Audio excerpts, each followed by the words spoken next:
toutes et à tous, on se retrouve ce matin en matinale, en direct pour ceux qui nous suivent sur Twitch, à distance pour ceux en différé pour ceux qui nous regardent sur YouTube avec Pénélope. Bonjour Pénélope. Salut Martin, salut tout le monde dans le chat, salut tout le monde sur YouTube. J'espère que les vacances ont été bonnes. Moi, je suis très très contente de vous retrouver et de recommencer une saison d'infos ludiques. Ça me fait très très très plaisir.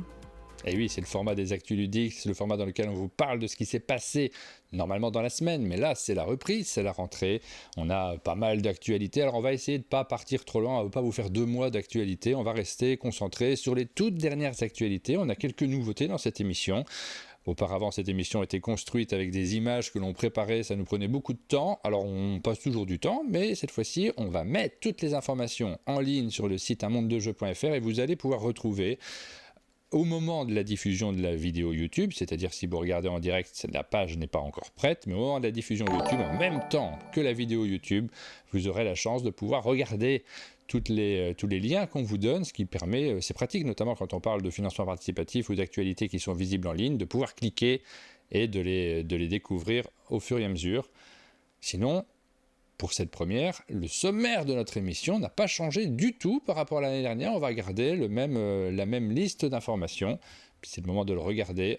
Je croise les doigts là, parce que j'espère qu'il n'y a pas de problème technique. Est-ce qu'il va bien s'afficher ? Hop, oui. Formidable. On a notre sommaire, tout va bien. Il est en ligne, donc le bonjour d'intro, c'est ce qu'on est en train de faire. On va vous parler des news. Donc les petites news qui secouent le monde ludique. Il y a toujours un peu d'actualité. On va vous parler du tour du monde ludique. C'est la rubrique dans laquelle tu explores le monde, Pénélope. Ouais, c'est ma rubrique favorite. C'est la rubrique où je pars en voyage pendant une semaine et je reviens. Non, c'est faux, mais je regarde tout ce qui sort dans le monde. Ouais. Ensuite, nous aurons les sorties, les financements participatifs. On essaie d'en faire moins cette année. On va essayer de se concentrer sur quelques titres. Pas de la beaucoup. sélection. Oui, que de la principal. qualité. Et on terminera avec les vidéos qui sont présentes sur notre chaîne. Voilà. Pour le programme de cette émission, on va commencer directement, on va se lancer par les news. Alors, on commence par quelle news ? Dans l'ordre du défilage, peut-être. Oui, parce que c'est des réflexes de l'année dernière. C'est vrai que l'année dernière, on avait des images qui étaient préparées, donc du coup, je ne savais jamais laquelle on prenait en premier, mais là, cette fois-ci, il suffit que je fasse défiler l'écran pour pouvoir passer à la news suivante. D'ailleurs, je me disais, c'est peut-être le moment d'annoncer le fameux nouveau site unmondedejeux.fr qui est existant. Complètement, oui. Alors là, vous voyez qu'on est sur cette fois-ci une page qui défile. Donc vous allez pouvoir retrouver ces actualités. Le site, lui, il est pas sur fond blanc, il est sur fond noir. Donc si jamais quand vous verrez les actualités, tout sera sur fond noir derrière. Évidemment, je vais le taper en même temps. Hop, parce que je n'avais pas préparé cette page. Parce qu'il n'avait pas préparé, mais je vais en parler un petit peu. Mais il y a un nouveau site, unmondedejeux.fr, que j'ai commencé à utiliser aussi moi dans mes lives, parce que je le trouve hyper pratique, où vous pouvez retrouver les dernières vidéos, les dernières sorties de la semaine, les sorties du mois qui sont à venir. Moi, je trouve ça super pratique, parce qu'il y a assez peu d'endroits où on peut les retrouver de façon synthétique et hyper claire.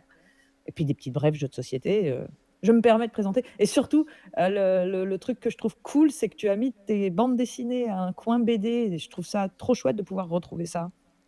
Oui, alors il n'y aura pas que mes bandes dessinées. Là pour l'instant j'ai fait un coin BD pour une raison très simple, c'est que je pense qu'on s'intéresse aux jeux de société, mais on s'intéresse à plein d'autres choses aussi.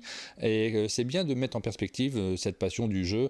Au moment où on est complètement débordé par le nombre de jeux qui sortent très régulièrement et on se dit il y en a de trop, je ne sais pas comment gérer toutes ces informations-là, mettre en perspective avec d'autres secteurs dans lesquels il y a énormément de choses qui sortent aussi, mais le but, et notre but à nous qui faisons de la sélection, de la hiérarchisation, c'est aussi de pouvoir vous aider à trouver ce qui vous intéresse parmi toute cet incroyable nombre de choses qui paraissent. On n'est pas obligé de jouer à tout, on n'est pas obligé de tout découvrir.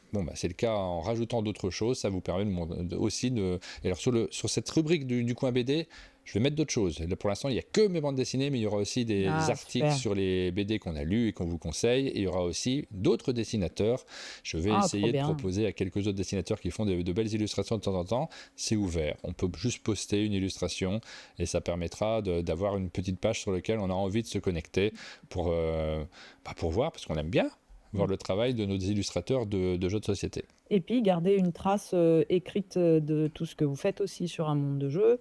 Et ça vous permettra à vous, pour les infos ludiques, de retrouver un résumé des infos ludiques avec des images, de tout ce qu'on a dit. Donc, si vous les ratez, que vous n'avez pas le temps de regarder toute la vidéo, hop, vous avez un petit débrief Voilà. Exactement. Et alors, justement, ce que vous allez voir ce matin, c'est la page qu'on va faire défiler, la page que vous allez retrouver. Il y aura la vidéo au tout début, donc le temps de la charger, je la mettrai en ligne. Et cette rubrique-ci, les brèves jeux de société, il y aura quelques-unes des brèves qu'on évoque dans les actus ludiques qui seront mises en avant, puisque c'est celles qui nous paraîtront le plus important. Pour l'instant, il n'y a pas grand-chose dans cette rubrique-là, mais elle est amenée à accueillir notamment les financements participatifs. Il suffit de les rajouter, je les rajouterai à cet endroit-là. Voilà, pour ce site-là qui vous servira, le but n'est pas de faire un nouveau Trick Track ou un nouveau BGG du tout. Le but n'est pas de faire des tonnes de visites, le but c'est d'être pratique pour ranger nos affaires. Il y a un petit côté, on fait des émissions, on veut les ranger quelque part bien dans notre bibliothèque mentale, donc on range nos affaires sur ce site. Et se faire plaisir aussi, parler de plein de choses et garder des traces. C'est vraiment important, la notion de plaisir. Voilà. On continue avec les news. Avec une première news. Ouais. Philibert ouvre une boutique. On a découvert ça en direct lors du sommet des jeux, puisque Maxime est venu nous lâcher l'information. Ils avaient 2 boutiques chez Philibert. Si jamais vous êtes déjà passé à Strasbourg, sur la place Kléber, juste à côté, il y avait 2 boutiques. Il y avait Brin d'Herbe, c'était une petite boutique jeux de société qui avait été rachetée par Philibert, mais jeux de société enfants. Il y avait du jouet, il y avait du jeu de société, une toute petite boutique, et juste à côté, la boutique traditionnelle de Philibert, quelques mètres plus loin. Cette boutique jeux enfants disparaît, les jeux enfants sont toujours disponibles dans la principale, mais par contre, ils ont ouvert une boutique spécifique TCG, jeux de cartes à collectionner, JCC comme on le dit en français. Ouais. Pourquoi on relaie cette information? On ne va pas parler de la création de chaque boutique, quoique c'est toujours des informations qui sont intéressantes. C'est une bonne nouvelle quand une boutique ouvre en centre-ville. N'hésitez pas à nous passer ces informations-là, ça ne nous dérange pas de les évoquer, au contraire. Mais c'est aussi pour insister sur cette mode, cette vague c'est très de jeux de révélateur. cartes à collectionner. C'est très révélateur de la quantité aussi de jeux de cartes à collectionner qui existent, puisqu'il y a quelqu'un dans le chat qui réagit en disant « Mais il y a tant de TCG que ça ». Oui, il y en a tant. Il y en a tant, puis il y a beaucoup de boosters de mises à jour qui sortent, etc. Et je pense que ça permet justement de faire une boutique dédiée, de s'y retrouver mieux. Puis voilà, c'est tellement chronophage que c'est un public assez spécifique, hein, le public du TCG. C'est difficile d'avoir les 2 passions. Moi, j'aime bien le TCG, mais j'ai pas le temps, clairement. Et quand on se lance dedans, ça prend énormément de temps. Surtout si on veut faire tous les TCG, parce que moi non plus j'ai pas du tout le temps, mais en réalité là on est au démarrage d'Altered, je me suis dit je vais me mettre dessus pour voir comment ça fonctionne, et en vrai le temps sur Altered je l'ai complètement, parce que ça me prend moins de temps de faire une partie d'Altered de temps en temps que de faire un party game. C'est 15 minutes. Après c'est se lancer c'est pour les vrais aficionados qui se lancent dans les collections complètes, faire des decks parfaits, etc. Et ça c'est un public spécifique. Ça, c'est un autre domaine. On voit ici sur l'image d'ailleurs qu'ils ont un petit booster, un display d'Altered en arrière-plan, alors que c'est difficile de l'avoir pour l'instant. Ça devient les fameux displays qui ont été distribués sur Kickstarter. C'est aussi coûteux que les Kickstarter, dont dit Arvan San sur le chat. Ça coûte très cher, effectivement, de se lancer. En tout cas, de faire la collection, ça coûte très cher. Oui, avoir les cartes de base et jouer avec, c'est pas si cher que ça. C'est si vous voulez devenir quelqu'un, mais ça pousse à la consommation. Je vais quand même corriger en disant que je ne vois pas en quoi c'est différent du monde du jeu de société, avec un jeu de société qui sort toutes les 2 minutes. Ça aussi, ça pousse à la consommation. Ce sont des objets de consommation de toute façon. Oui, c'est tout à fait vrai. On consomme de toute façon, mais toute notre émission, tout ce dont on vous parle, tous ces objets culturels, il s'agit d'objets culturels, poussent à la consommation de manière générale. À nous de savoir faire le tri et à nous de juger par rapport à nos goûts et nos préférences.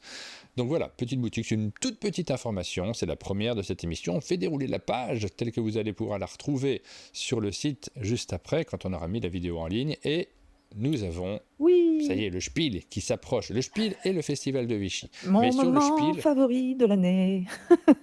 Il y a des rituels autour du Spiel des Jahres, du Spiel des Jahres, pas du tout, du Spiel, c'est le nom du Salon d'Essen.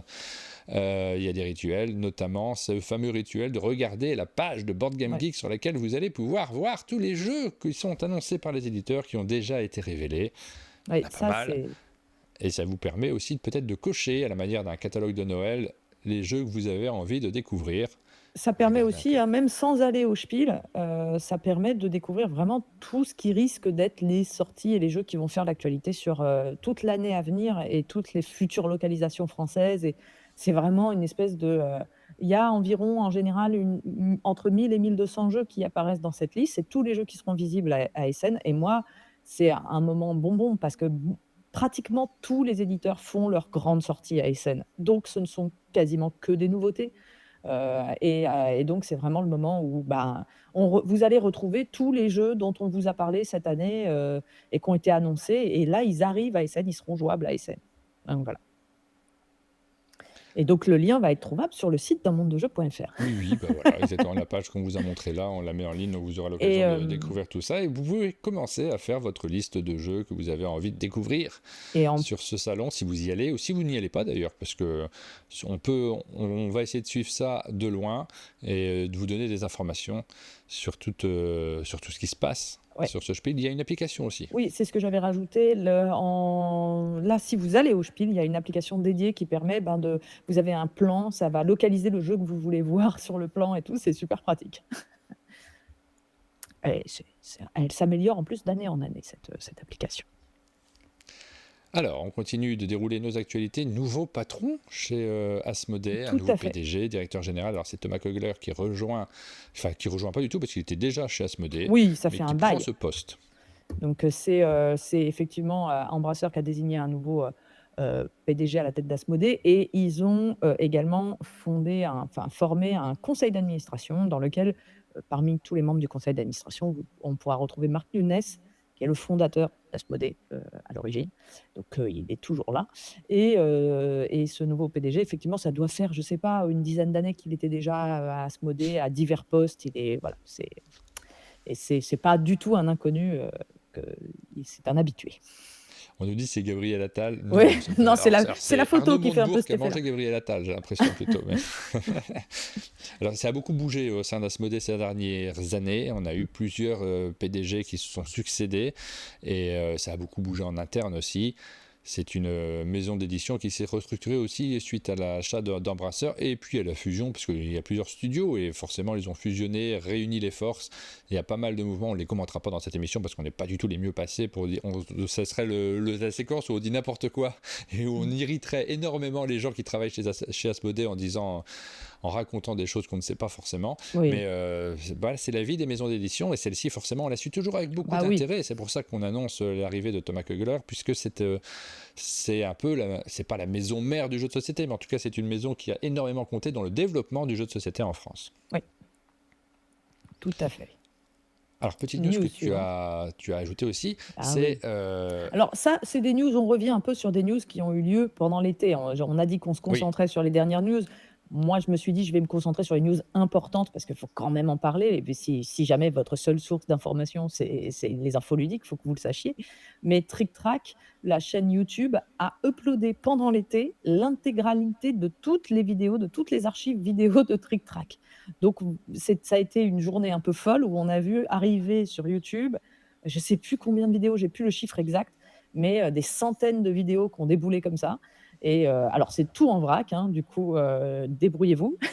Non, elles sont un peu dans l'ordre chronologique si on fait attention.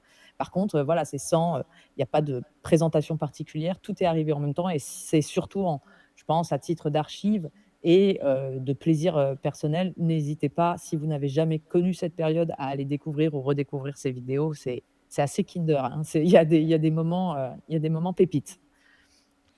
Et on n'a pas mis le lien, il faudra qu'on le rajoute, le lien sur cette page-là, pour que vous puissiez accéder directement à la page YouTube de Trick Track. C'est vrai que c'est un peu des séquences nostalgie, parce qu'on voit plein de gens qu'on connaît, avec qui on passe du temps, qui ont pris de la barbe et des cheveux gris.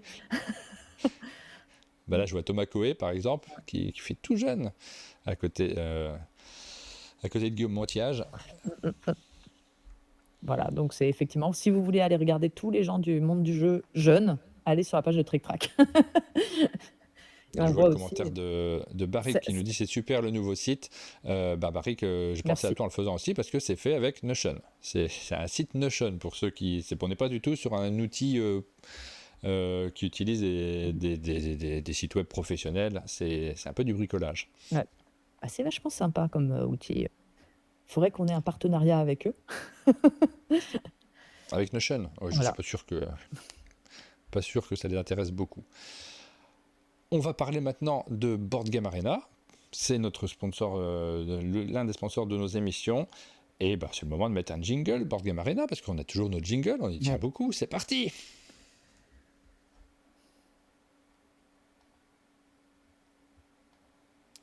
Sur Board Game Arena, vous avez la possibilité de jouer à plein de jeux de société du monde entier avec des joueurs modernes, à l'inverse. Plein de jeux de société modernes avec des joueurs du monde entier. Vous pouvez découvrir des jeux qui vont arriver, et c'est le cas notamment des 2 qui arrivent cette semaine. Si vous vous connectez sur le site, j'en ai mis un petit peu plus. Alors, j'en ai mis 6 dans la page de cette émission, parce que tout simplement, on n'a pas parlé des derniers. Vous voyez les différents jeux qui ont rejoint Board Game Arena, Mountain Goats par exemple, qui est un jeu qui n'a jamais eu de version française, à ma connaissance en tout cas. Ça, c'est un truc que j'adore sur Board Game Arena. Pouvoir jouer à des jeux qui ne sont pas encore sortis ou qui ne sont pas sortis en français, je trouve ça vraiment très chouette. On a Glass Road, tel qu'il est appelé sur le site, mais c'était la route du verre pour nous français dans la version française. Un jeu que j'aime vraiment beaucoup et qui va avoir une actualité. Oui. Puisqu'il y a un nouveau Rosenberg qui reprend la mécanique de la route du verre. Black Forest, non? La forêt, non? Oui, je crois que c'est ça. Et qui va arriver chez Super Meeple. Voilà, pour Essen. J'ai vraiment hâte de le découvrir, celui-ci. Je suis très très curieux. Je crois que c'est pour Essen, je dis peut-être une bêtise. Renard des Bois et Renard des Bois Duo qui ont été rendus disponibles assez récemment. Harmonie, c'était nécessairement très attendu parce que c'est un jeu qui réunit beaucoup de joueurs. On a très envie d'y jouer en ligne quand on y joue autour de la table, de pouvoir y jouer plus régulièrement et plus facilement, c'est toujours agréable. Et les 2 qui sortent cette semaine, c'est Takenoko Color. Ah, je l'aime bien, lui. Takenoko Color. Color, ouais, je le trouve très sympa. Très, très zen. C'est vraiment, pour le coup, tranquille. C'est le Roll and Write de Corentin Lebras et Antoine Boza, qui est donc disponible sur Board Game Arena. Il va sortir là assez rapidement en boutique, donc on vous met la vidéo très vite. Et nous avons également Château Combo qui va sortir aussi rapidement en boutique. Les 2 jeux sont en avant-première sur Board Game Arena, ça arrive de plus en plus souvent, donc vous avez la possibilité de les faire tourner un petit peu avant même la sortie. Ça vous permet de savoir si ces jeux correspondent à votre public et si vous pourrez les sortir assez facilement. Quand vous allez sur le site, vous voyez que je mets des petites vignettes pour vous indiquer qu'ils sont sortis sur Board Game Arena, et si vous cliquez dessus, vous avez tout simplement la page où on présente le jeu en question avec les informations et qui peuvent vous être utiles si vous voulez en savoir plus sur ce jeu. D'ailleurs, Shadow Combo, c'est exactement le jeu qui, vraiment, quand on dit les jeux qui réinventent rien, il est dans des mécaniques qu'on connaît vachement, mais alors, voilà, c'est la magie. Il fonctionne super bien, il est très, très agréable à jouer. On passe au tour du monde ludique, mais avant ça, évidemment, jingle. Ah, attention, je me permets parce que je t'ai pas coupé, mais il y a plein de gens qui ont dit il n'y a pas de son sur les jingles. Il n'y a pas de son sur le jingle. Ouais, surtout que le tour du monde ludique, c'est la cucaracha, et du coup on est un peu... Ah, là il a dit, cette fois-ci on a le son. Écoute, vous avez eu le son avec Pénélope qui parlait par-dessus. Ouais, mais alors sur le jingle BGA, on n'avait pas le son. Peut-être qu'il y a eu une petite astuce sur le jingle BGA. Bon, voilà, ce sera comme ça. Tour du monde ludique, tu es parti, tu as mis ton sac à dos, tu as regardé les jeux qui vont arriver. Alors, on en a vu des tonnes, parce que pendant le sommet des jeux, on a eu l'occasion de découvrir énormément de jeux de société, dont on n'a pas forcément parlé dans les émissions. C'est même difficile pour nous, parce qu'on n'avait pas la mémoire avant d'avoir le site internet, où là, maintenant, on va pouvoir vérifier ce dont on a déjà parlé dans les émissions précédentes, puisqu'on garde les archives. Ouais, ça va être super pratique. Et on a eu 30 scoops pendant le sommet des jeux, on a compté 30 éditeurs qui nous parlent de futurs jeux, beaucoup sur lesquels on n'a pas d'image, donc j'ai pas pu vous les remettre systématiquement, mais voilà, il y a une trentaine de jeux dont on a eu connaissance, donc vous avez eu connaissance si vous regardez les émissions, on va en citer quelques-uns. On commence par Res Arcana Duo. Ouais, Res Arcana Duo, qui est Res Arcana en duo. Voilà, c'est aussi simple que ça. C'est toujours un jeu de Thomas Lehmann. Je ne sais pas si vous avez joué, vous, à Res Arcana dans le chat sur YouTube, mais pour moi, c'est un des meilleurs jeux de tous les temps. C'est un de mes jeux favoris. C'est un jeu de gestion de main, de gestion de deck, où vous allez avoir seulement 9 cartes qu'il va falloir gérer de la façon la plus optimale. C'est toute une question de timing et de tempo. C'est excellent. Une version duo qui a l'avantage en plus, et je trouve ça plutôt sympa, d'être en fait également une extension. Donc vous pouvez intégrer cette version duo à la version de base. Donc je pense qu'il y a des règles spécifiques dans cette petite boîte version duo, avec tout le matériel nécessaire pour y jouer. seul, mais vous pouvez rajouter les cartes et tous les éléments à la version de base pour pouvoir jouer. Donc ça, je trouve ça plutôt très malin, plutôt très cool. Ça avait déjà été fait avec Wingspan aussi, qui avait fait sa petite version duo.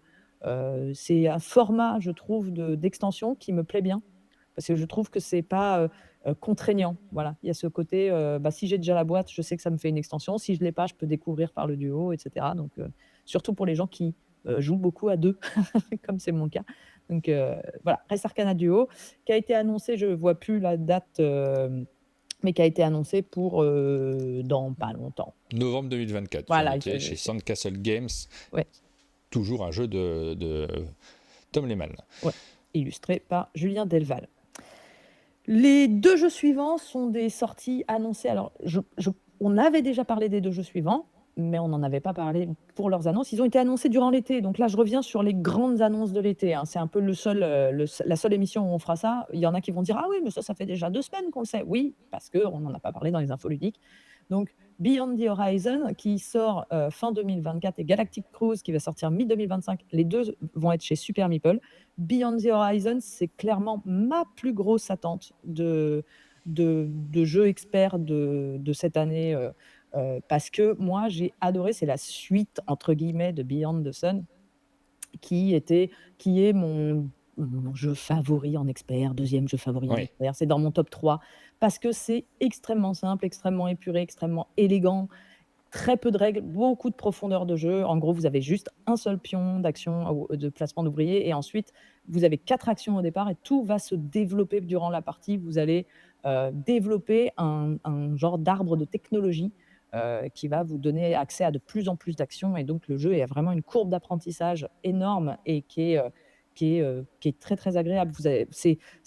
Voilà, pour moi, c'est un peu un chef-d'œuvre, ce jeu d'exemplarité de ce que peut être un jeu expert qui ne devient pas surdimensionné, surgonflé aux hormones, mais vraiment qui reste dans la sobriété et qui propose beaucoup de rejouabilité et de profondeur. Et là, moi, je suis over the top parce que Beyond the Horizon, le premier Beyond the Sun se passait dans l'espace et là, ça va se passer. C'est un jeu un peu de civilisation, il y a un peu de tuiles, on va fabriquer des trucs. Moi, je suis à fond. Et moi, je suis assez content aussi du changement de thème parce que je dois reconnaître que je suis pas très sensible aux jeux dans l'espace. Alors, ça va dépendre desquels parce que je vois que le suivant, Galactic Cruise, c'est plutôt gai en termes de couleurs. Mais j'ai plus de mal sur les jeux dans l'espace, non pas à cause des thèmes, mais j'ai plus de mal souvent, ils sont très sombres, à repérer les icônes, à me retrouver sur le plateau. J'ai l'impression que c'est plus fatigant intellectuellement. Je sais pas comment l'exprimer. Oui, je vois ce que tu veux dire. Ça demande un effort de projection. Ouais. C'est pas naturel, on n'intègre pas facilement le thème, moi, c'est ce que je dis, c'est-à-dire faut déjà intégrer la logique spatiale avant de comprendre ce qu'on est en train de faire. Alors que bon. Et je suis pas forcément amateur des colonnes de Catane, j'y joue pas tous les jours, mais tu vois le fait d'avoir des hexagones avec de la couleur, du jaune, du vert, je me repère beaucoup plus facilement et je comprends mieux ce que je fais. Oui, puis on sait ce que c'est que les moutons, l'herbe, tout ça, c'est facile, quoi. C'est très instinctif, alors que l'espace, ça l'est pas. Mais Galactic Cruise, c'est tout simplement. Moi, j'aurais pareil, hein, j'aurais préféré un thème qui soit de la croisière, pas galactique, parce que c'est pareil, j'aurais aimé aller voir les différents mondes, les différents pays, etc. Bon. Ouais, ça serait chouette. Ouais. Mais je pense que du coup, il y aurait eu un problème autour du côté pollution de la croisière. Il n'y a pas de pollution dans l'espace. Bah ouais, mais ça, tout le monde s'en fout. C'est comme la colonisation dans l'espace. Hein, tout le monde s'en fout. Dans l'espace, on ne vous entend pas polluer. C'est l'hypocrisie thématique généralisée. Non, mais Galactic Cruise a un thème qui est très, très rigolo. On est des sociétés qui vont effectivement faire organiser des voyages spatiaux on va pouvoir fabriquer ses navettes, aller chercher des nouveaux clients qu'on va aller faire voyager. Et j'ai trouvé le petit système de construction des navettes et de désignation des trajets assez malin, assez thématique. Pour le coup, ça m'a donné très, très envie d'y jouer. Et le cœur du jeu n'a pas l'air si complexe que ça. C'est très beau parce que c'est illustré par Yann O'Toole, on reconnaît tout de suite son style. Et du coup, ça lui donne tout de suite un aspect Vital Lacerda. Alors ça, c'est dangereux, hein, c'est le biais cognitif, c'est-à-dire qu'on a l'impression d'être devant un jeu de Vital Lacerda. Non, pas du tout. C'est pas du tout lui. D'ailleurs, je vais aller regarder le nom des auteurs. C'est un auteur qui s'appelle... c'est plusieurs auteurs, T.K. King, Dennis Northcott et Colton Thompson. Et donc, ils n'ont pas fait de jeu très significatif avant. Donc il y a ce truc de: «Ah bah, c'est super, c'est Yano Tool». On a l'impression que ça va être des auteurs, voilà, mais non, en fait. Donc je sais pas si je suis claire sur mon biais cognitif, mais ça joue. Donc ça donne ça valide en quelque sorte le jeu des fois, un bon illustrateur. 2 jeux qui paraissent chez Pixie Game. Tout à fait. Minos et Résurgence. Ouais, moi j'attends beaucoup Résurgence. Alors Minos, c'est sur le thème de la civilisation minoenne, et d'ailleurs ça m'a donné une envie. J'en profite pour faire une petite, parenthèse, perso, mais je crois que je vais faire un nouveau programme, une nouvelle petite émission où ferai je ferai de l'histoire, vulgarisée en partant d'une boîte de jeux et de son Oh! thème. Ouais, j'ai envie de faire ça. J'ai envie de dire l'histoire derrière Minos, parce que je suis une passionnée d'histoire et je trouve ça génial que les jeux de société nous permettent à chaque fois, découvrir des pans de l'histoire moins connus. Et là, c'est la civilisation minoenne et sa période justement comment dire, d'expansion et de prospérité, sachant que la civilisation minoenne a après disparu complètement. Et donc, c'est un jeu qui est vraiment un placement d'ouvriers, majorité. Alors, c'est pas un placement d'ouvriers tout à fait d'ailleurs, je dis une bêtise, c'est draft 2D pour ceux qui adorent ça. Moi, j'aime beaucoup. Draft 2D, on va se placer ces dés, on va programmer nos actions et puis ensuite, on va essayer de s'étendre, on va se bagarrer sur un plateau central. Et ça a l'air pas mal du tout. Et en tout cas, c'est très, très joli. Là encore, un illustrateur, je crois qu'on connaît bien, qui alors non, c'est pas l'illustrateur, c'est Stan Kordansky, l'auteur que je connais bien, pardon. Et d'ailleurs, c'est également l'auteur du jeu suivant qui est Résurgence. Stan Kordansky, c'est un de mes auteurs, enfin c'est un des auteurs que je surveille, que j'aime bien, qui a fait Lock Up, qui a fait Endless Winter, qui a fait Dice Hospital, que Ouais. j'adore, et qui a fait Shadow Kingdoms of Valeria, les Royaumes sombres de Valeria. Et là, il fait Résurgence et donc Minos et Résurgence. Ça a l'air vachement sympa également. Alors, pas la couverture, hein, c'est pas sympa comme ambiance, mais l'idée, c'est que c'est un monde post-apo et on va incarner des gens qui essayent de survivre dans ce monde post-apo et on va aller chercher des ressources dans le monde et construire un peu sa base à soi. C'est du placement d'ouvriers, ça a l'air simple. Je trouve que le matériel est vraiment cool, comme ça, la photo, elle donne envie d'y jouer.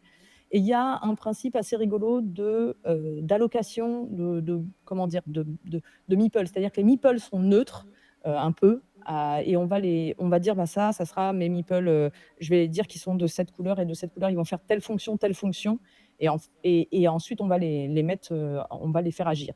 Je suis pas claire, désolée, c'est vraiment des tout petits pitchs, et il faudra que j'y joue pour pouvoir vous en parler mieux, mais là, je trouve qu'il y a plein d'annonces de jeux experts. On voit qu'on essaye, Essen arrive, les jeux experts sont annoncés et ça y est, je suis contente. Je trouve qu'il y a à nouveau des jeux experts qui me donnent un peu l'eau à la bouche. Ça faisait quelque temps que c'était pas arrivé.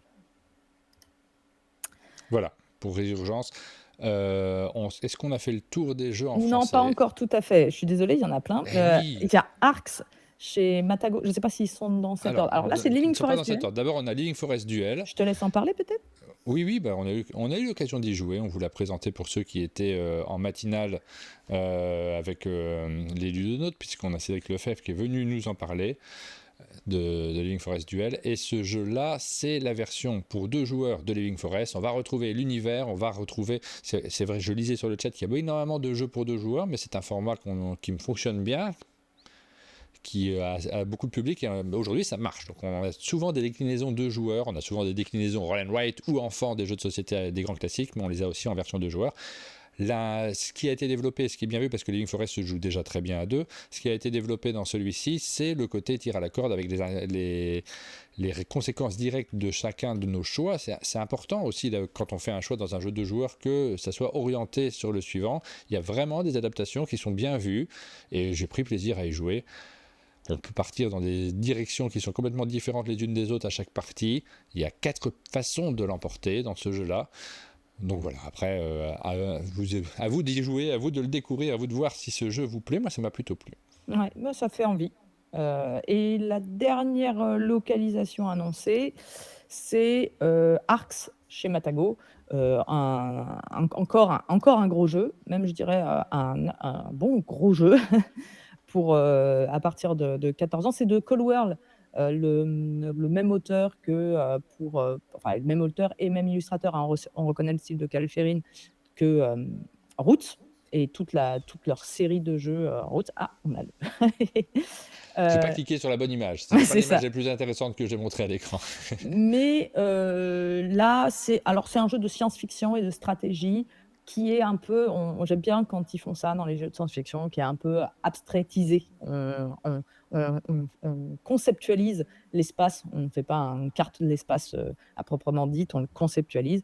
Mais il va y avoir dedans c'est un genre de wargame un petit peu, hein. On va, utiliser et il y a un système très original de cartes à usage multiple pour faire ses actions où le premier joueur va jouer une carte et les autres, un peu à la façon d'un jeu de pli, vont être obligés de jouer une carte de la même couleur mais de valeur supérieure ou une carte de valeur supérieure mais pas de la même couleur et cetera et ça va faire qu'en fait ça copie l'action ou ça la double ou ça la voilà et ce sont des cartes actions mais elles ont des valeurs et je trouvais ça assez original donc ça fait envie. On va construire on va construire des bases, on va construire des vaisseaux, on va se taper dessus donc c'est plutôt dans cet état d'esprit-là mais c'est assez joli et assez concept.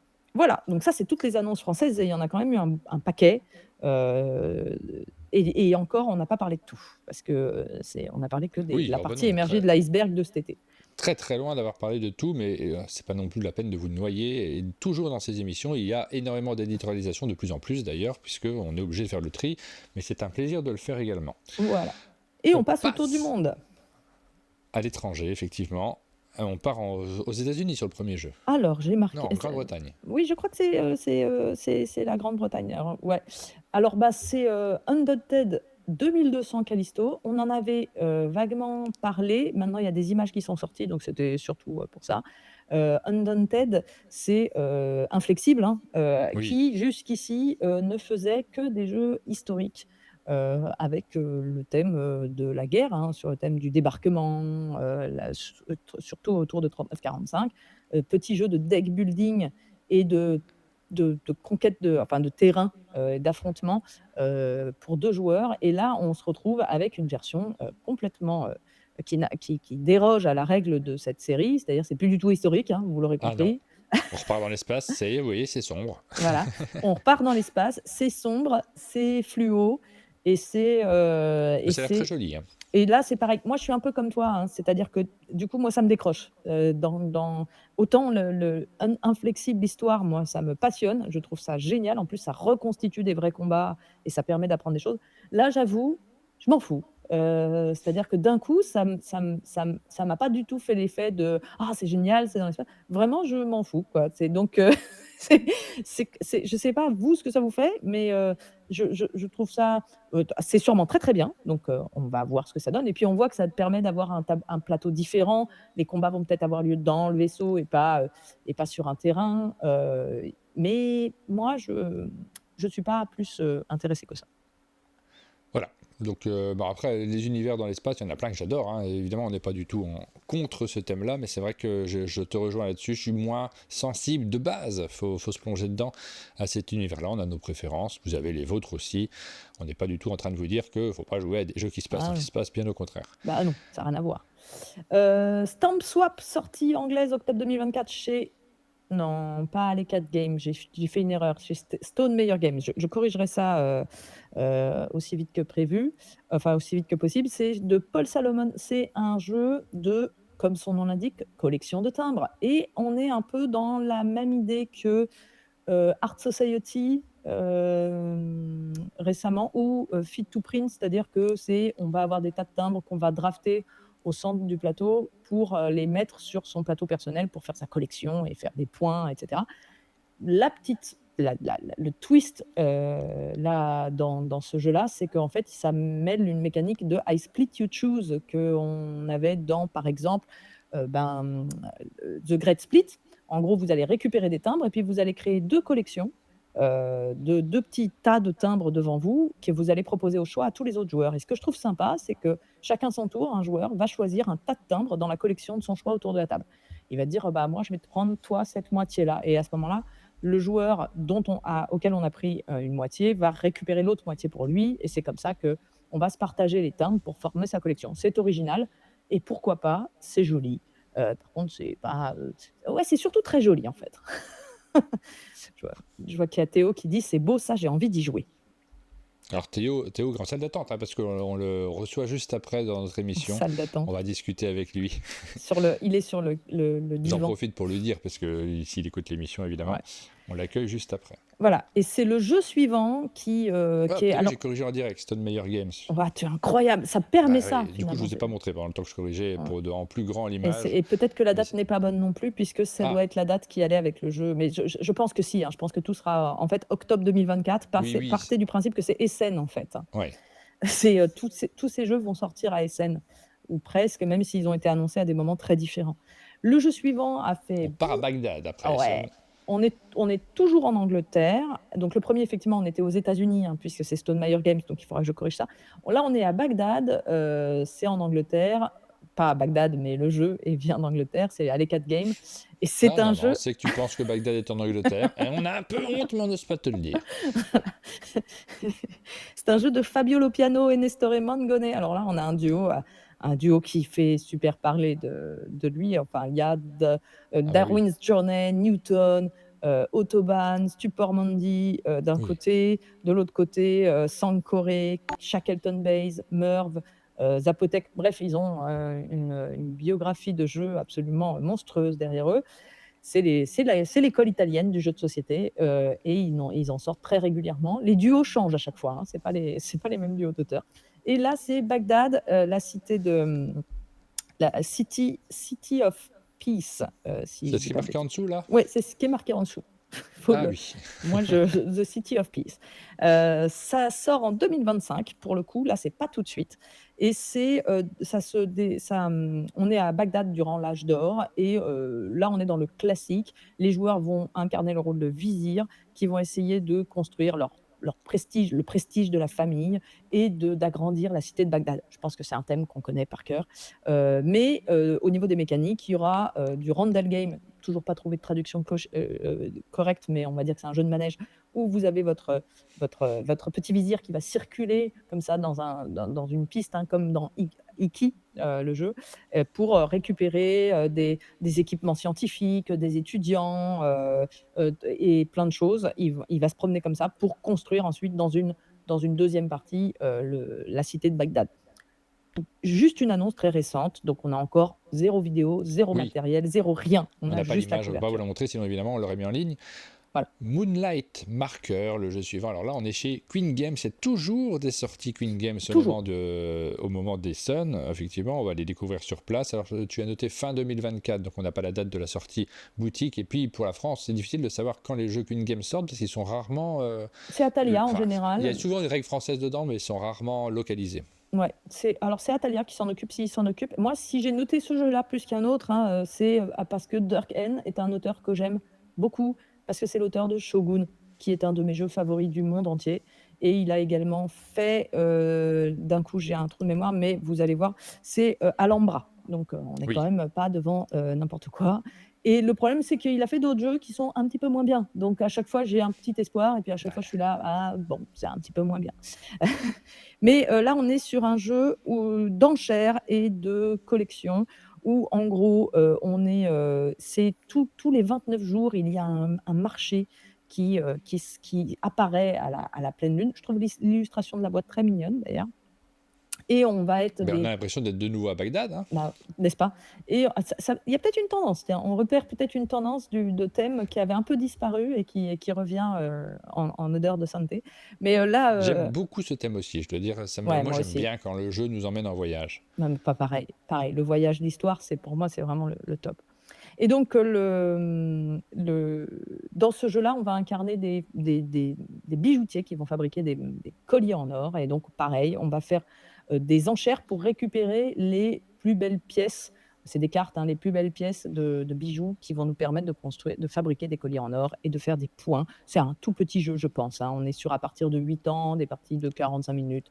Enfin, pas tout petit jeu, mais on est sur du jeu accessible, familial. Et on n'a pas plus d'infos pour le moment. Voilà pour Moonlight Marker. On enchaîne avec Contexte. Et là, on a besoin d'une contextualisation, puisqu'on ne sait pas du tout ce dont il s'agit. C'est chez Spielwiese, c'est Aske Christensen, l'auteur. Aske Christensen, est-ce que c'est pas lui qui a fait Living Forest d'ailleurs? Eh bien, parfaitement. Quelle Mais belle oui. culture ludique, j'allais le dire. C'est Living Forest et Living Forest Kodama, donc, et Living Forest Duel également. Donc, c'est l'auteur de Living Forest qui se lance dans autre chose. J'ai un peu choisi ce jeu pour toi et Aline, parce qu'il y a deux choses. Il y a l'illustrateur Lucas Sigmund, que tu aimes bien, et le jeu est un jeu de mots, en fait, pour Aline. Ah, Contexte, on voit le c'est mot. gentil d'avoir pensé à nous. Voilà. Non, mais texte, et vous voyez la petite plume aussi d'écriture. Je trouve que c'est assez, enfin, j'aime bien cette couverture, moi. Je la trouve, vraiment très chouette, j'aime bien le travail de Lucas Sigmund aussi, d'ailleurs. Mais, donc dans ce jeu, si j'ai bien compris, on va, prendre un thème, par exemple le cinéma, puis on va choisir 4 mots sur ce thème et on va les mettre en carré sur une grille comme, des abscisses, des ordonnées, un petit peu comme avait été fait, dans l'esprit de ce jeu d'ambiance qui a été fait il y a pas très longtemps, Mind Map. Voilà, il m'est revenu à l'esprit et en fait, un joueur va ensuite, penser à un mot et il va dire par exemple dans le cinéma, je vais dire, caméra et les autres et il va le placer quelque part dans ses abscisses ordonnées dans sa tête et les autres joueurs vont devoir trouver où est-ce qu'il l'a placé, au niveau des abscisses ordonnées et il faut essayer de marquer le plus de points possible. Si j'ai bien compris, ça va être ça. Rigolo, pourquoi pas essayer et surtout, bah, voilà, un auteur, qu'on connaît, un illustrateur qu'on connaît, un petit jeu, avec des textes, moi j'aime bien. Ça me donnait envie d'en parler. Le jeu suivant, alors tous ces 2 jeux-là, c'était en Allemagne, hein. Là, on part au Japon parce qu'il faut toujours faire un petit tour par l'Asie pour non, Alors, mais nous, les Européens, on fait beaucoup de jeux sur le Japon. Je vois que les Japonais font des jeux sur l'Europe. C'est bien, c'est c'est vrai, parfait. c'est vrai. C'est l'échange. C'est Souvenir from Venice chez On-Game. Les On-Game, il en sort plein. Il y a à boire et à manger dans les On-Games, mais on a toujours envie de les essayer. Celui-ci est du même auteur que Deep Sea Adventure, si je dis pas de bêtises. C'est Jun Ah, c'était très Sasaki chouette, des petits et aventures. Goko Sasaki. Là, on est sur un truc tout simple. On a sa petite gondole, on tire un dé, on se déplace entre les carrés qui représentent Venise. En fait, on est dans les canaux et on se déplace entre les carrés pour récupérer des souvenirs avant de partir. Et c'est très important de partir à temps parce que sinon, on rate son avion. C'est donc très thématique. Moi, ça me parle complètement. Non, peut-être complètement anecdotique et gadget, mais encore une fois, bah, ça s'essaye et puis il faut voir comment ça fonctionne. Oui, oui, oui, moi je suis toujours curieux de découvrir ces jeux-là de manière générale. Des fois, on est un peu déçu. Parfois, il y a un petit côté exercice de style et en même temps, je suis plus indulgent parce qu'il y a tellement de recherche d'originalité que, même dans l'objet qu'on manipule, bah, qu'on est content quand même de l'avoir, de le découvrir, de le rajouter à sa collection. Ça fait partie des jeux dont j'ai plein d'exemplaires qui ne m'intéressent pas spécialement, mais que je garde, que je pense garder. Parce qu'il y en a plein d'autres dont on va se séparer, donc il faut qu'on se sépare pour gagner un peu de place. Et enfin, le dernier s'appelle Stephens et c'est marrant d'ailleurs, je trouve comme nom. Mais Oui. c'est, un jeu alors je me suis gourée de drapeaux. C'est pas du tout allemand, c'est portugais. J'ai fait mon travail à moitié, hein, c'est Ah bah pas ça alors, ah bah, on passe sur un site internet, donc on vous prévient dans cette première émission, il va y avoir plein de petites erreurs qui vont se glisser voilà, parce qu'on vous donne beaucoup plus d'informations qu'avant et c'est difficile de les retenir, on fait du copier-coller, on fait des choses et régulièrement on va avoir des petites erreurs. je On suis est, on est au quasiment sûre. Portugal, donc il faut mettre un drapeau portugais, je sais pas si je peux Voilà, le faire en direct. je Je vais crois voir, je mais... je je crois que c'est ça, je crois que on est sur un au Portugal, je vérifierai. C'est un jeu de Rolla et Costa. Alors, je m'étais fait une remarque en écoutant ça, enfin, en voyant les 2 noms des auteurs, Rolla et Costa, je m'étais dit: «Ça ressemble à Roller Coaster». Ben, en Roller fait coaster. ouais. Et ben, figure-toi que c'est pas un hasard. C'est Ah un bon. c'est un pseudo qu'ils ont choisi, c'est pas leur vrai nom. Ils ont Ah choisi de bon. s'appeler Rolla et Costa pour que ça sonne, je pense que c'est en portugais, ça doit être Rolla Costa, mais ça sonne pour que ça sonne roller coaster. J'ai appris ça, par quelqu'un qui est au courant, en fait, donc je trouve que c'est, rigolo, mais donc ce ne sont pas leurs vrais noms, ce sont des pseudos pour faire comme roller coaster et Mais donc du c'est coup, s'ils font Rolla des jeux Costa. séparément, ça marche plus du tout. Heu, ouais, alors faut reconnaître que tous leurs jeux, ils les font ensemble pour l'instant, mais c'est encore illustré par Lucas Sigmund. J'aime vraiment bien son travail. C'est très joli, c'est très pictural et on est sur, un tremblement de terre qui a lieu en 1755. Alors c'est pareil, hein, ça fait partie des sujets que j'aimerais bien aborder dans mes petites émissions, mais peu de gens savent qu'en 1755, il y a eu un énorme tremblement de terre à Lisbonne qui a créé un tsunami qui a rasé la ville de Lisbonne quand même, hein. C'est-à-dire que ça a été, les gens qui s'imaginent que les tsunamis, c'est que au Japon, très loin. Non, non, ça peut arriver, ailleurs Est-ce que c'est une phobie chez moi? Oui, tout à fait. Mais c'est arrivé en 1755 à Lisbonne et ça a été un événement qui a été très marqueur et marquant. C'est-à-dire quand si on va visiter Lisbonne, c'est marqué absolument partout et ça a impacté la ville et le Portugal en général. Et donc, il a fallu reconstruire la ville derrière et ça a été un énorme traumatisme. Et donc là, dans ce jeu, c'est l'industrie des glaces, des vitraux et de tout ce qui est en verre, parce que tout avait été détruit, qui se remet en marche pour reconstruire la ville au niveau du verre. Et Stephens, c'était le nom de la factory, comment dire, de la société qui fabriquait le plus de verre à l'époque. Et nous, on va jouer des sociétés qui vont essayer d'être la meilleure société de fabrique de verre, en dessous de Stephens, bien sûr, mais la deuxième meilleure société pour participer à la reconstruction de la ville. Donc, c'est un placement d'ouvriers, collection de cartes et industrie. Voilà, ça me fait envie. J'aime bien ce genre de thème. Vraiment, ça, c'est typiquement le genre de jeu qui me donne envie de jouer, même si derrière, peut-être, la mécanique ne sera pas à la hauteur. On n'en sait rien, mais c'est ça qui va me donner envie d'aller voir le jeu. Et donc voilà, j'ai mis l'emoji drapeau portugais. Et on espère que je ne me suis pas trompée et que c'est bien au Portugal, mais en tout cas, le jeu, on n'y pensera plus après l'émission, voilà. On ne pense plus à mettre les choses à jour, il faut essayer de le faire en direct. C'est ça. Et on est deux, c'est pour ça. Ouais. Et nous avons fait le tour du monde, voilà. Et je suis contente. C'est un joli tour du monde, je trouve. Voilà, il y a plein de bonnes choses qui ont été annoncées cet été. C'est le moment des sorties de la semaine. On va découvrir s'il y a du son sur ce jingle, parce que je n'avais pas vérifié mes jingles avant. C'est parti.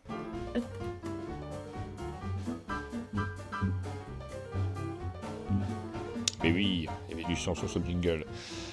Les sorties de la semaine, on a eu pas tant de sorties que ça sur cet été, mais là ça commence à s'accélérer. Alors c'est un peu compliqué à suivre, puisque d'une semaine sur l'autre, j'essaye, maintenant qu'il y a le site internet, de noter évidemment tous les jeux qui sortent au fur et à mesure, d'avoir toutes les informations à jour. Ah, c'est compliqué. Et pas simple, hein, non, pas simple, c'est le mot. C'est même pas vendredi, c'est mardi, je crois que j'ai enlevé des jeux, j'en ai rajouté, ça bouge et ça se déplace d'une semaine sur l'autre.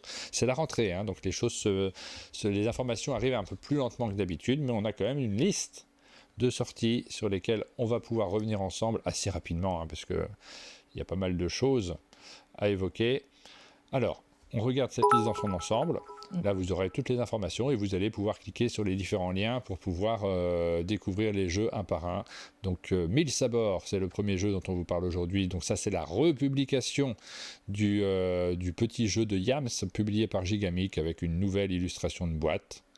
Ensuite, nous avons Monster Club, donc un petit jeu de cartes signé par Alexandre Droit, j'en avais pas du tout entendu parler. C'est Bad Luck Games qui le publie en version française, c'est dans la seule version qui existe, la version française. C'est illustré par Pauline Détra, j'avais pas eu l'occasion de le voir, mais Alexandre est passé au chalet lundi et m'a dit tiens, ça c'est pour vous, ça sort mardi. C'est super. Voilà, donc je savais pas du tout. C'est fou, hein, c'est très difficile maintenant de suivre, et il y a des jeux parfois qui sont sortis et que j'avais pas entendu parler qu'ils étaient sortis. Donc même quand on essaye de suivre complètement, on est dépassé.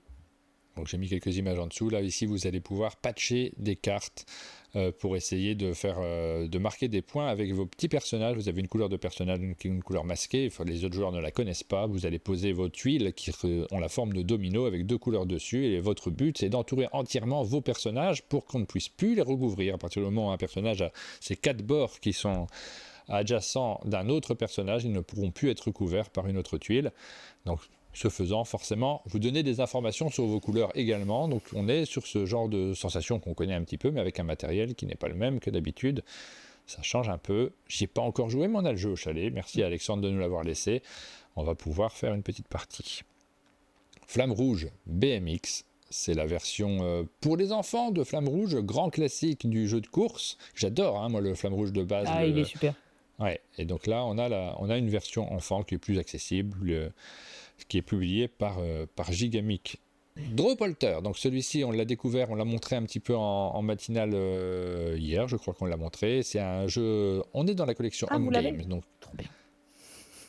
Un jeu qui est vraiment rigolo, dans lequel vous allez avoir des éléments que vous gardez dans votre main, 5 éléments différents, et en fonction des cartes que vous avez tirées, vous devez faire tomber les éléments qui ne sont pas présents dans votre main, sur la carte, les faire tomber de votre main, mais comme votre main est posée à l'envers, c'est assez difficile de savoir ce qu'il y a à l'intérieur.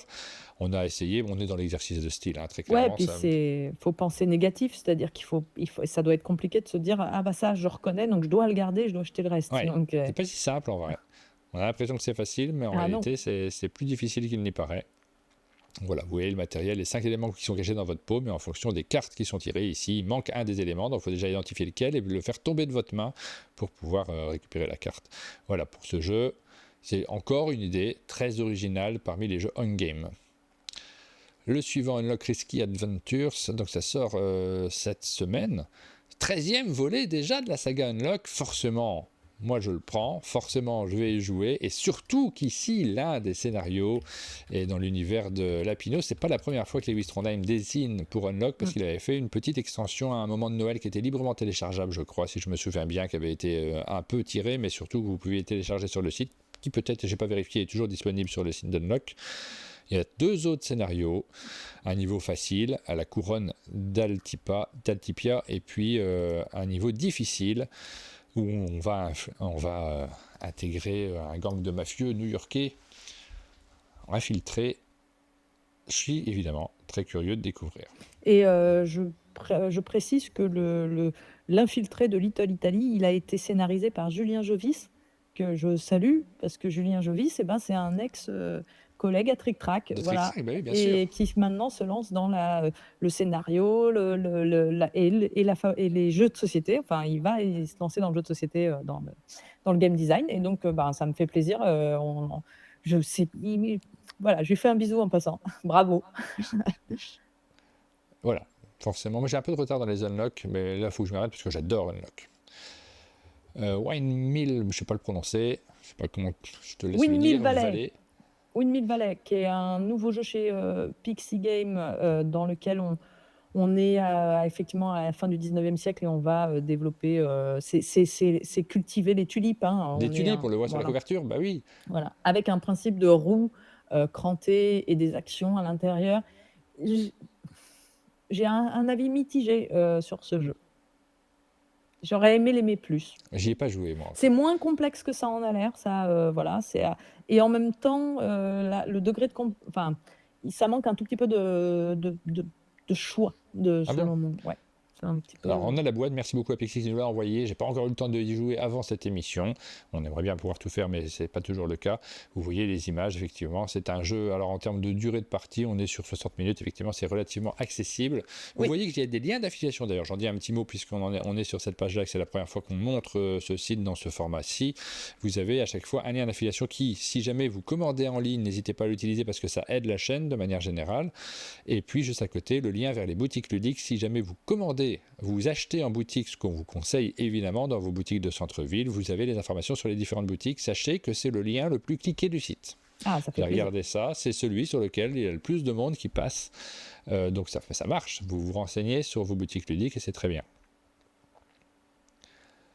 Ensuite, Exit Kids, on a parlé d'Unlock, c'est cette semaine aussi que sortent de nouveaux Exit. Là, il y a la version enfant de ce jeu d'Inka et Marcus Brandt. C'est pas la première boîte, c'est peut-être la troisième, je ne sais plus, deuxième ou troisième. La chasse aux cookies, une nouvelle boîte d'Exit avec toujours ce matériel, cette roue qu'on trouve à l'intérieur qui nous permettent de résoudre les énigmes. Évidemment, je n'ai pas joué, je ne peux pas vous donner d'informations sur cette énigme en particulier, est-elle mieux ou moins bien que les autres, ça je ne peux pas vous le dire, mais il y en a également, alors il y a le Exit calendrier de l'Avent aussi qui sort cette semaine, je crois qu'il faut se dépêcher de le prendre quand on a envie de faire ce calendrier de l'Avent. C'est fou, il sort, on est à peine en septembre qu'il faut déjà penser à Noël, mais effectivement le calendrier de l'Avent Exit, c'est la folie, chaque année il disparaît en un temps record, donc jetez-vous dessus. Je trouve ça génial, je trouve ça très bien fait, c'est une très bonne idée, mais je n'arrive pas à le faire. Je me suis rendu compte que je n'avais pas le cerveau pour penser tous les matins au calendrier de l'Avent. Moi, je suis du style, j'ai laissé passer 5 jours, qu'est-ce qui s'est passé? Ouais, pareil. Mais par contre, moi, je trouve ça génial, je trouve que c'est une très bonne idée, mais je trouve qu'il y a trop de texte. Moi, à la première boîte que j'avais, il y avait des pavés infinis à chaque jour, et j'étais là genre... ça me perdait complètement. J'avais envie d'être directement dans le jeu, et je ne sais pas si d'autres ont eu cette sensation, mais j'espère que cette version-là aura un peu moins de texte. un peu moins de voilà et que ça soit un peu plus directement dans le jeu lui-même. On a Mathieu Rivero sur le chat qui nous dit que c'est un peu trop ou un peu de pas assez sur Win-Win Valley, mais c'est un des board and dice réussis de ces dernières années. C'est pour ça que je dis que j'ai un avis mitigé. Je dis pas que c'est un mauvais jeu du tout, hein, Win-Win Valley. C'est vraiment plutôt bien, mais je pense qu'il aurait pu être un peu mieux. Voilà. Oui, alors Théo, j'aime bien. Théo précise que c'est très mal écrit.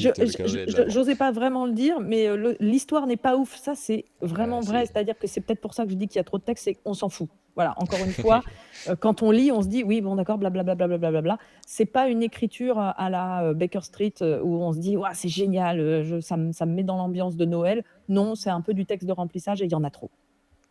Alors, pour ceux qui sont en live, restez en ligne parce qu'on va parler de calendrier de l'Avent avec Théo juste après. Il a aussi une actualité calendrier de l'Avent qui est très chouette. J'ai dit pour ceux qui sont en live parce que je ne le mettrai pas dans l'émission Les Actus Ludiques, mais vous trouverez cette séquence en replay sur Twitch et probablement sur le site également. On enchaîne avec Exit, l'évasion de prison. C'est donc un exit pour adultes cette fois-ci. Moi, je les aime bien, les exits. Effectivement, c'est pas toujours super bien écrit non plus dans ces boîtes-là, mais c'est très différent d'Unlock et je trouve. Au départ, tu sais, on a eu les premiers exits qui étaient assez carrés dans les énigmes, assez propres. Les Unlock qui étaient un peu foufou dans la narration, mais beaucoup plus narratifs. Et je fais partie de ceux qui ont été beaucoup plus emballés par les Unlock, notamment à partir de la 4e boîte de mémoire, où il y a eu un changement de niveau. Moi, je suis 100% finalement, je reviens avec plaisir aussi, j'aime toujours autant les Unlock, mais je reviens avec plaisir aussi au Exit pour le simple plaisir de résoudre des énigmes qui sont un peu des énigmes de magazine des fois, hein, mais j'aime bien ces sensations-là également. Bah moi, je suis 100% Team Exit en face d'Unlock. Mais je sais qu'Unlock a un succès incroyable et c'est un fédérateur énorme. Mais Exit, pour moi, déjà, c'était le premier jeu où je cassais le matériel, où je soulevais les trucs, où je pliais les machins. Et je trouvais ça absolument fabuleux. Et puis, je préfère le format Exit que le format Unlock. Vous voilà incarcéré, enfermé dans une sombre cellule alors que vous n'avez strictement rien fait. Mais tout change le jour où l'un d'entre vous trouve caché dans son lit une lettre signée Jen Collins, la détenue qui est parvenue à s'évader l'année dernière. Allez-vous réussir, vous aussi, à vous évader ? Ok, mais par contre, j'espère qu'on n'a pas commis un crime trop horrible, hein, parce que c'est pas très moral tout ça. Alors j'aime bien parce que du coup, dans le chat, il y a un Team Exit et Team Unlock qui est en train de se développer. Dites-nous aussi en commentaire sur YouTube. Moi, j'aime bien les deux, je suis Team les deux, moi. Moi, je suis Team Exit, clairement. Mais bon, ça dépend de la qualité de scénario d'Unlock, mais j'aime mieux le système Exit. Je crois que Théo en a fait un de Unlock, d'ailleurs, il me semble. Peut-être j'ai une bêtise. C'est marrant parce qu'il dit qu'il est Team Exit, donc... Peut-être j'ai une bêtise. Alors, Kitsu, c'est un jeu qui est publié par Grugame. J'ai failli dire Paladis Game, pas du tout. C'est parce que je confonds avec Kitsugi. C'est un jeu qui se joue soit en 1 contre 1, soit par équipe à 2 contre 2, soit en 3 contre 3. En fait, c'est toutes des équipes, mais dont une équipe de 1. Tout simplement. Nouveau jeu qui sort chez Grugame. Et vous avez la description du jeu parce qu'on a fait la vidéo au sommet des jeux. On a eu l'occasion de recevoir Grugame. On a passé un très bon moment ensemble. Ils ont été formidables. Ils ont gagné notre concours de questions. Très, très au point sur les questions sport. Grugame. Et donc voilà, vous allez pouvoir découvrir ce jeu-là et pas mal d'autres parce qu'on a parlé ils ont un très chouette line-up sur cette fin d'année avec des jeux on attend en tease aussi avec impatience notamment. Ah bah Antise, c'est un ovni complet, c'est vraiment à jouer quand ça arrivera, il faut essayer Antise une fois dans sa vie, c'est une évidence. Voilà, donc on a un nouveau petit jeu de cartes original dans leur collection, ils en ont quelques-uns maintenant. On enchaîne avec Chapardeur, croisez les doigts, vous connaissez pas forcément ce jeu, peut-être que c'est la première fois que vous voyez le titre Chapardeur de ce jeu qui est signé par Yoshiteru Shinohara, le bien connu, mais par contre le jeu lui est connu puisqu'il s'agit d'une réédition d'un classique du jeu de société, un jeu qu'on attendait comme un classique, qu'on pensait qu'il resterait dans les rayons sur le long terme et qui en fait a disparu assez rapidement, un jeu qui a été coédité par Moonstar Games à l'époque qui est devenu Storyware French plus tard et Cocktail Games. Il s'agit de Crossing. Oui. Donc le principe du jeu est assez simple, c'est une sorte de jeu de guessing dans lequel vous avez à l'époque c'était des diamants qui étaient posés, il me semble, des rubis, des éléments précieux posés sur les tuiles centrales et les joueurs au top départ devaient pointer une tuile. S'ils étaient seuls à la pointer, ils récupéraient tout ce qu'il y a dessus. S'ils étaient plusieurs, ils ne récupéraient pas le contenu. De ce fait, il fallait essayer de calculer, est-ce que je pointe celle qui est la plus chargée, est-ce que j'essaie d'être tout seul sur une autre, est-ce que les autres vont faire les mêmes choix que moi. Il y a ces fameuses questions qui rentrent en compte à chaque fois et qui créent de l'ambiance autour de la table. Mécanique qui a été repris depuis. Il y a une Quantibus qui va sortir avec cette mécanique aussi. Exactement, une Quantibus qui rajoute des choses en plus, parce qu'une Quantibus, tu as un système pour savoir qui l'emporte, même quand on pointe la même, qui est assez bien vu, parce qu'il y a une taille de baguette magique, là on n'utilise pas ses doigts, mais des baguettes magiques pour pointer, et celui qui a la meilleure baguette magique va remporter, mais donner sa baguette à celui qui a perdu. Parce qu'il y a des baguettes meilleures que d'autres, bien sûr. Évidemment. On enchaîne avec Battle Quest. Alors celui-ci, je ne connais pas spécialement, mais c'est encore un petit jeu qui sort dans la collection des jeux Pocket. On est sur du jeu d'affrontement, du jeu d'arène. C'est du combat d'arène. C'est du combat d'arène, celui-ci. Voilà. On forme une arène avec certaines cartes de paysage et on a des personnages qui vont évoluer, qui vont se déplacer dedans avec les cartes et on va s'affronter. Ça va être de l'affrontement très simple. On est sur du tout petit jeu, mais toujours original, ce qu'ils arrivent à faire avec les microgames. Ensuite, on a c'est tout, on a fait le tour parce que là on passe sur Château Combo, mais c'est pas du tout cette semaine que ça sort. Voici pour la liste des jeux qui paraissent cette semaine. Et je me suis rendu compte que je vous ai montré pas le site internet en réalité, je vous ai montré un peu notre outil de travail, c'est-à-dire le site en noir et blanc, mais c'est sur le site internet vous avez toutes ces images en couleur, en couleur sur fond noir, quand vous y arrivez avec un peu plus de visibilité. Normalement j'aurais dû utiliser le site pour cette séquence-là, ça c'est parce que c'est la première. Sur fond noir, alors, on aime ou on n'aime pas, mais ça permet d'avoir un petit peu plus d'habillage sur des informations ici qui sont précieuses. Puis c'est plus chic, le noir c'est plus chic. Peut-être. Bien sûr. Ça m'incie. Voilà. Voilà pour cette rubrique des sorties de la semaine. C'est le moment de faire un micro-tour sur les plateformes de financement participatif. Mais avant ça, jingle.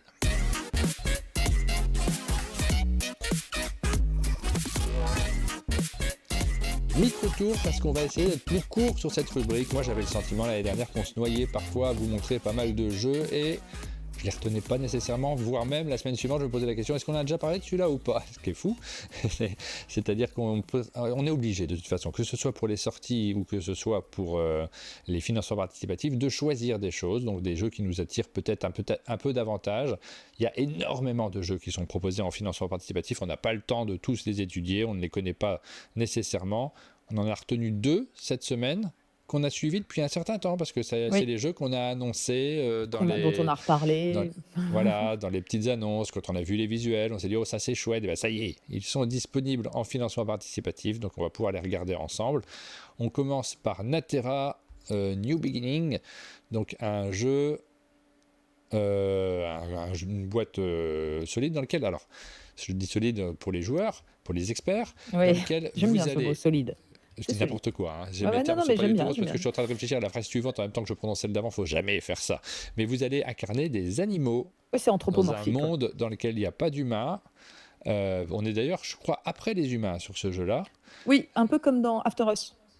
Oui, exactement. Les humains ont disparu. Il y a encore des éléments de la civilisation humaine, mais cette fois-ci, on est entre nous, entre animaux. Vous allez voir que c'est le thème du jour. Voilà, c'est encore ces thèmes où on incarne des animaux. C'est plus gentil que les êtres humains, donc ils peuvent se développer sur les ruines de nos bêtises. Les auteurs sont Eric Fulgeret et Hugo Tremblay-Ledoux. C'est pour 1 à 4 joueurs, des parties de 60-120 minutes à partir de 14 ans. Et le principe du jeu, c'est tout simplement un genre de placement d'ouvriers et de construction de tableaux. Alors, la petite particularité, c'est que le plateau, vous allez voir, il est divisé en 4 zones qui représentent les grandes zones du terrain. Et vous allez avoir toute une phase où vous allez placer vos ouvriers sur des emplacements d'ouvriers qui sont dans ces zones. Et à chaque fois que vous allez dans une zone, vous allez monter votre influence dans cette zone. Et à la fin de la phase d'action, on va regarder qui a le plus... c'est pas tout à fait à la fin de la phase d'action, c'est en fait, dès que vous allez passer certains paliers d'influence dans les zones, vous allez débloquer des emplacements d'action dans ces zones-là, qui seront accessibles à ceux qui ont suffisamment d'influence dans cette zone pour pouvoir les utiliser. Voilà, c'est un peu le principe. Donc c'est un plateau qui va être évolutif avec de nouveaux emplacements, plateau dans lequel vous allez aller, chercher des ressources, et cetera. Donc une des ressources principales, c'est la nourriture, hein, on s'en doute. Et une fois que vous avez récupéré plein de ressources, et ben, vous allez pouvoir acheter des cartes et il y a toute une partie de tableau building, là on voit la carte, justement, que vous allez faire sous votre plateau qui va vous permettre d'avoir des actions à déclencher plus puissantes. Notamment, par exemple, là on voit avec les petits arbres que vous allez pouvoir développer un arbre de technologie qui, pareil, va vous donner, plus de capacité ou des ressources, immédiates et puis, les cartes, vous allez pouvoir en acheter des nouvelles, pour pouvoir les jouer, pour pouvoir utiliser leurs actions. Bref, on voit le genre de jeu que c'est. Moi, il me fait assez envie. Je trouve que ça a l'air, ben, dans ce que j'aime moi, c'est-à-dire, à la fois simple et avec plein de choix. Donc, pas trop de complexité dans la règle, mais, suffisamment de complexité pour que ça le rende intéressant et profond. Heu, mais on est dans des mécaniques connues, hein. On n'est pas, rien de rien de rien de rien de révolutionnaire, mais ça a l'air agréable. Voilà, puis les illustrations, ça Ouais, elles compte sont beaucoup, super. moi, ça m'a attiré, ça m'a donné envie de jouer à ce jeu. C'est vrai que ça compte parce que on en a parlé tout à l'heure sur les jeux dans l'espace. Il y a des jeux qui nous attirent plus et le visuel, de manière générale, il n'est pas forcément incroyablement original dans le trait, mais il est très maîtrisé. Je trouve ça vraiment joli. Moi, j'aime bien, tu sais, Mmh. sur cette couverture, le petit lapin en arrière-plan qui est de dos et qui tient son drapeau. Ça me Ouais, ouais. raconte directement une histoire, je m'imagine des choses, j'ai envie de découvrir ce dont il s'agit. C'est Marton Adam Marton, l'artiste et franchement, oui, il fait un très, très, très joli travail, je trouve, alors moi, ça me fait forcément un peu penser à la couverture de After Us, justement, il y a quelque chose de commun, mais c'est vraiment très joli et quelqu'un dit dans le chat: «Je suis nul sur ces mechas à la It's a Wonderful World». Alors attention, c'est pas parce qu'il y a du tableau building que nous sommes sur un It's a Wonderful World, pas du tout. C'est plutôt vraiment du placement d'ouvriers et voilà. Un petit air d'Andrew Bosley aussi, oui, je Oui, suis d'accord. Mais bon, ça, c'est le côté anthropomorphique, hein, tout de suite, ouais, c'est il est forcément, ouais. devenu la référence en matière et d'ailleurs, parlons-en d'Andrew Bosley, parce qu'en pa en c'est il est c'est l'illustrateur du deuxième jeu. Alors pour Ah ouais. Natera, ça se termine, on n'a pas noté. Ça se termine, le projet se termine le 27 septembre et le jeu sera envoyé en août, 2025. Voilà. 80 € plus 20 € de TVA, 20% de TVA, faut pas l'oublier non plus, donc pas 20 €, et une vingtaine d'euros de frais de port, on a estimé à peu près, donc vous allez sortir votre billet de 100 € Facile. minimum sur ce jeu-là si vous souhaitez le faire. Mmh mh. Un petit mot pour Emeric qui me demande si le site est disponible en blanc. On est encore en train de tâtonner. Moi, je voulais une page d'accueil noire sur le site unmondedejeu.fr, donc la page d'accueil est noire. Après, pour le contenu, je pourrais peut-être, si tout le monde estime que c'est mieux de le mettre en blanc, le contenu, je pourrais peut-être repasser sur du blanc, parce que c'est plus dur de lire parfois du texte sur fond noir. Ah, moi, je suis team, blanc sur fond noir, mais j'ai pas de problème à ce niveau-là, donc forcément. Ouais.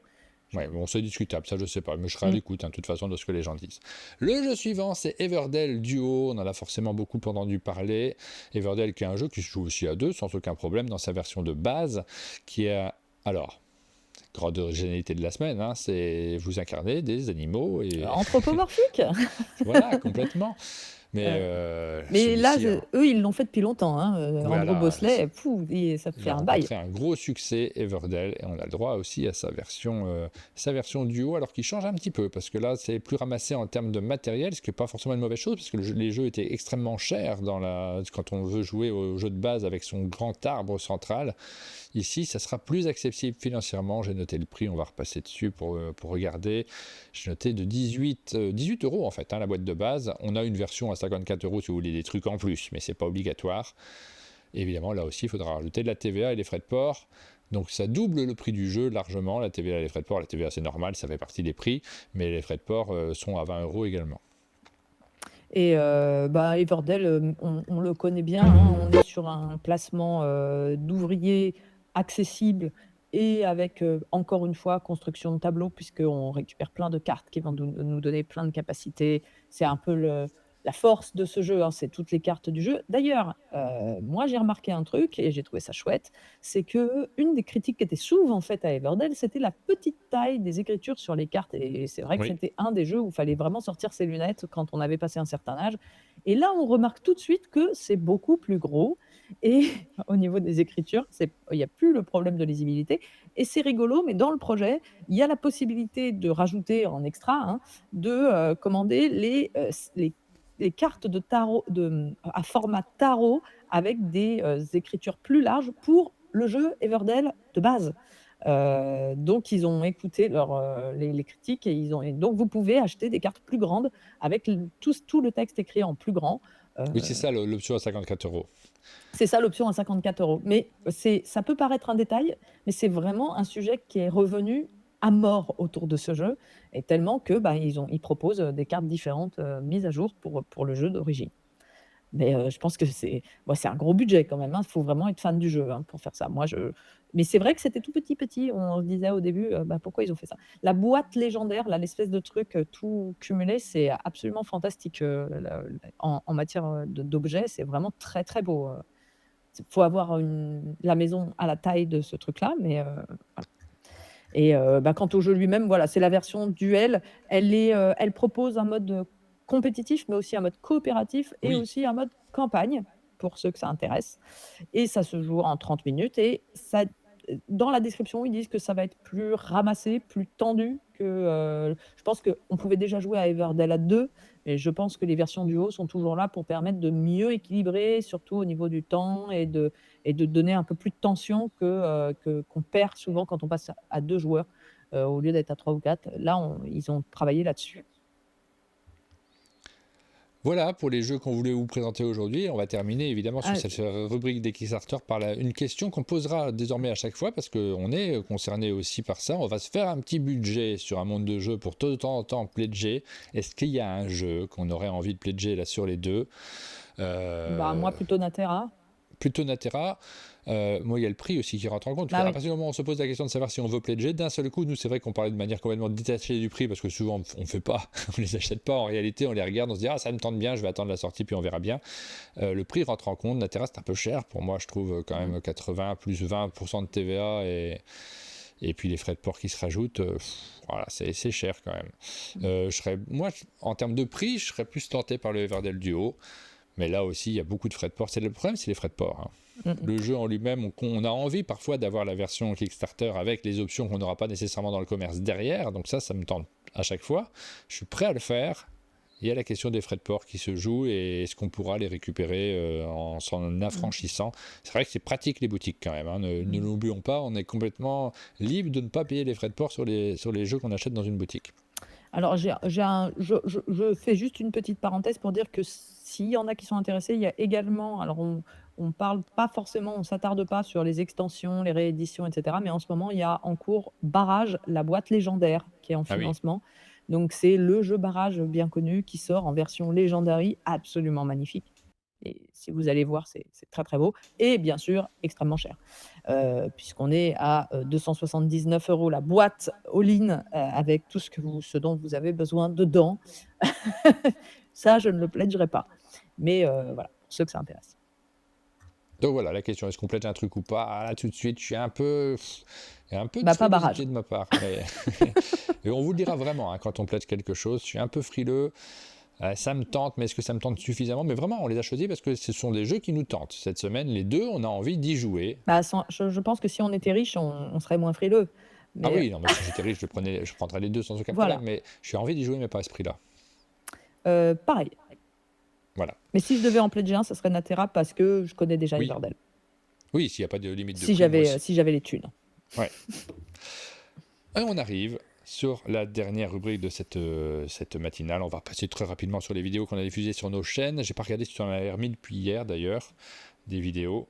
Vous allez les retrouver. Là, vous pourrez directement cliquer dessus si elles vous intéressent, ces vidéos en particulier. Vous allez pouvoir les retrouver sur la page du site également. Hop, je cherche. Bien Hop, pratique. c'est là. Donc toi, tu as diffusé ces Ah, deux j'en ai dernières diffusé semaines. Hein, j'ai plein. regardé les Ouais. vidéos de War Machine. Oui. Pas mal. J'aurais aimé que ça soit encore mieux, mais pas mal. Intéressant. J'aime beaucoup graphiquement en plus. Le fameux Windmill Valley. Donc tu as fait la partie également. J'aurais pu la regarder pour avoir un meilleur avis sur le jeu, puisque j'ai pas eu l'occasion d'y jouer moi. C'était assez studieux cet été. Ouais. Et bah, j'en ai dit ce que j'en ai pensé tout à l'heure. Et Unsettled. Unsettled. Donc celui-ci, je l'ai ici juste au-dessus. Moi, j'ai eu l'occasion d'y jouer également. Bien. C'est vrai que la proposition, elle est géniale. On a j'adore. vraiment envie de... C'est une sorte de... Tu as l'impression d'avoir des cassettes différentes que tu vas Ouais. mettre dans ta console, des disquettes du coup, que tu mets dans ta console, des cartouches. Voilà, Ouais, c'est le mot que je exactement. cherchais. Avec des nouveaux univers à découvrir. Ouais, Moi, j'ai à vraiment explorer. j'ai vraiment passé une très très très bonne partie. En plus, toujours avec cet éditeur, le matériel, l'installation, ça prend Ouais. une seconde. Donc, c'est des gros jeux dont on se dit, oh là là, mon Dieu, ça va être difficile. Et en fait, ça s'installe en 2 minutes parce que c'est que des game trays qu'on pose, paf, paf, paf. On est installé, on lance la partie, c'est rangé presque aussi vite. Unsettled, gros coup de cœur. Ça va arriver chez Lucky Duck en fin d'année, je crois, ou en début d'année prochaine, je sais plus. Mais vraiment, j'ai adoré ma partie en anglais. J'ai trouvé ça très chouette aussi. J'ai regretté un tout petit peu quand même que ce soit un coop. Ah oui, me refais je vois pas. ce que tu veux dire.